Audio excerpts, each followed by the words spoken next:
In 2013, a Russian internet millionaire funded a conference in New York with an extraordinary aim: to see if a system could be created that would allow him to live forever. Meet the Immortalist. My name is Dmitry Iskov. Within the next 30 years, I'm going to make sure that we can all live forever. I'm 100% confident it will happen. Professor Hiroshi Ishiguro went to Dmitry's conference in 2013. こんにちは。こんにちは。はじめまして。私はアンドロイドのエリカです。お名前なんて言うんですか？石黒。It's a vision of the future some may find unsettling.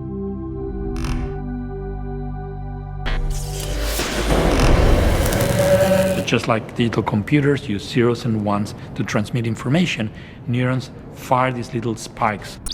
So it's a system of interconnected cells, and you have to imagine them as flashes of light, which are actually voltages that are propagating like waves through the brain.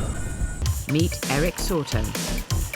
Deep inside his brain are two arrays of electrodes. On January the 2nd, 2002, I suffered a gunshot, which left me paralyzed from the shoulders down. Scientists from Caltech are connecting Eric's brain to computers, which will decode what he's thinking. Eric, you're ready to go. All right. The team check they are recording the activity of a tiny number of individual neurons out of the 86 billion that make up his brain.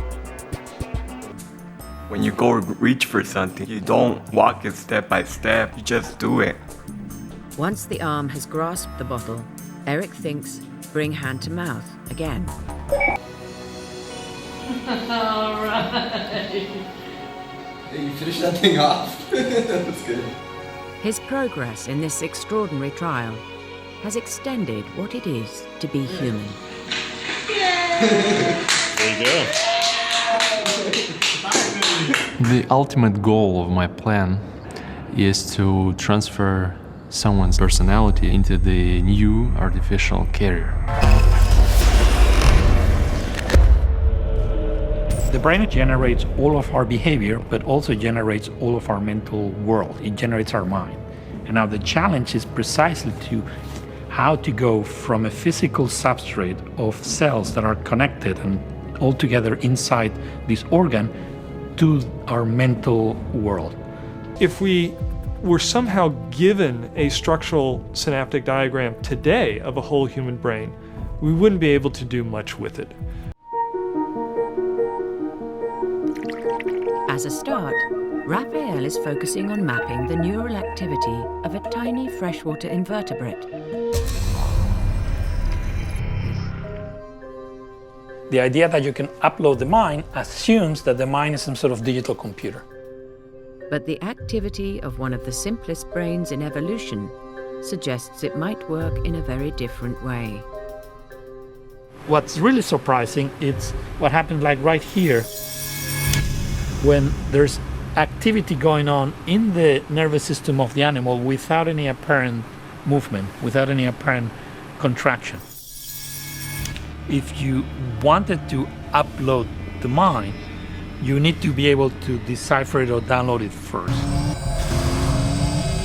The best analogy I have for the brain is that the brain is like an orchestra that every time it composes or plays a tune, the tune itself changes the instruments of the orchestra.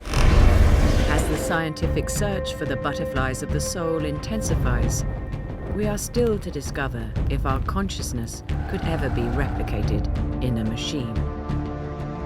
Another body would probably be a hologram-like, and I envision my consciousness just moving from one to another. We are now embarking on a journey into a very different world. Whether we find we can live forever in machines or not, for some the journey will certainly change what it is to be human.